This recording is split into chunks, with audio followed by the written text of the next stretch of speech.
L'obscurité. Pour autant qu'il s'en souvienne, le vieil homme en fut toujours prisonnier. On raconte qu'alors nourrisson, faute de pouvoir s'en occuper, ses parents l'eurent abandonné sous un soleil de plomb. Fatalité. Si l'existence d'un dieu quelconque était avérée, comment se l'expliquer? Quelle entité laisserait un nouveau-né se consumer, l'innocence même partant en fumée? Il ne fallut que quelques secondes pour que la terre et sa chair ne se confondent. Et d'enfant, on n'avait plus que le nom, damné. Ainsi le sort continua de s'acharner et, plutôt que la vie, c'est sa vue qui lui fut ôtée. Miraculé, l'aveugle ne dut son salut qu'à une rencontre des plus impromptues. Iragilac, être d'allure nonchalante, au sourire psychopathe, névrose latente, soif de pouvoir insatiable.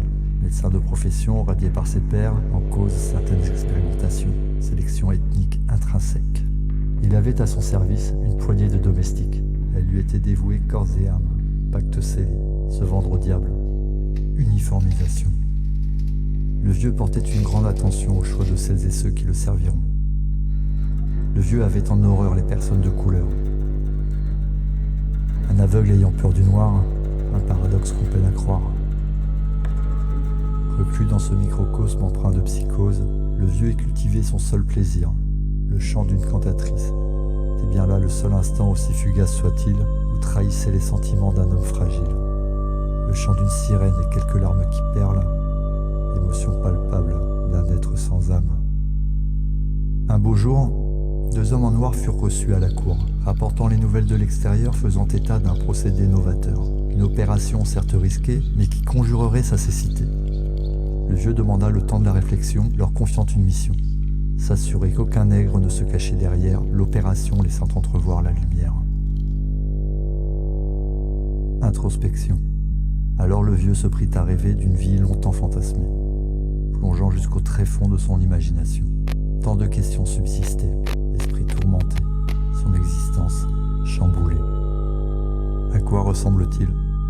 Le monde environnant lui serait-il hostile? L'esprit volatile, l'imaginaire fertile. Le vieux entreprit un voyage onirique. Sa routine prit une nouvelle tournure. Espérance diurne. Rien n'avait changé, mais tout était différent.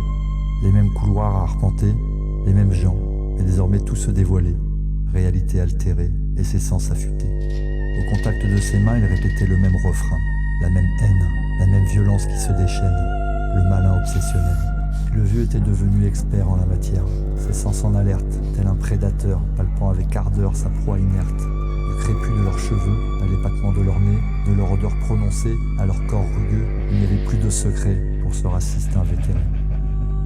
Et le même plaisir d'entendre sa voix, cette délectation lyrique au creux de ses bras. Il pourrait enfin contempler de ses propres yeux l'être tant aimé fouler les cieux. Leur enquête menée, et les doutes balayés, les hommes en noir font leur retour, comme le soleil au lever du jour. Et l'opération put enfin commencer. Des jours durant, semblant d'éternité. Le temps suspendu et son corps nu. On laissa quelques jours s'écouler, ses yeux cicatrisés.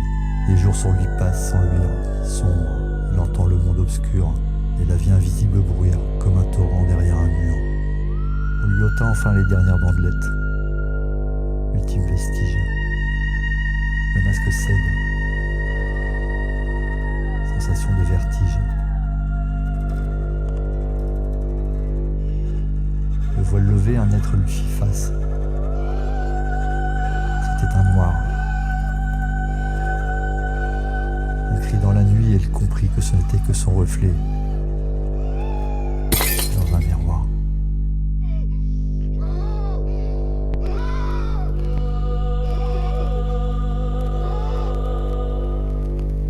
Hurlant à la mort, la machination dévoilée. Quel terrible coup du sort, il est tout ce qu'il a toujours détesté. Ça devait être un cauchemar, ses yeux devaient le tromper. Il avait vécu trop longtemps dans le noir et maintenant, il est trop tard.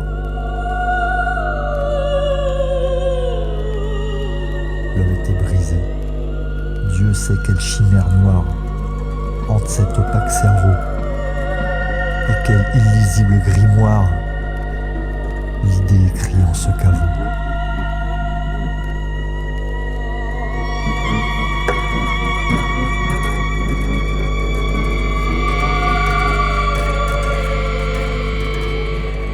Et peut-être aux heures funèbres, quand la mort souffle le flambeau, l'âme habituée aux ténèbres y verra clair dans le tombeau.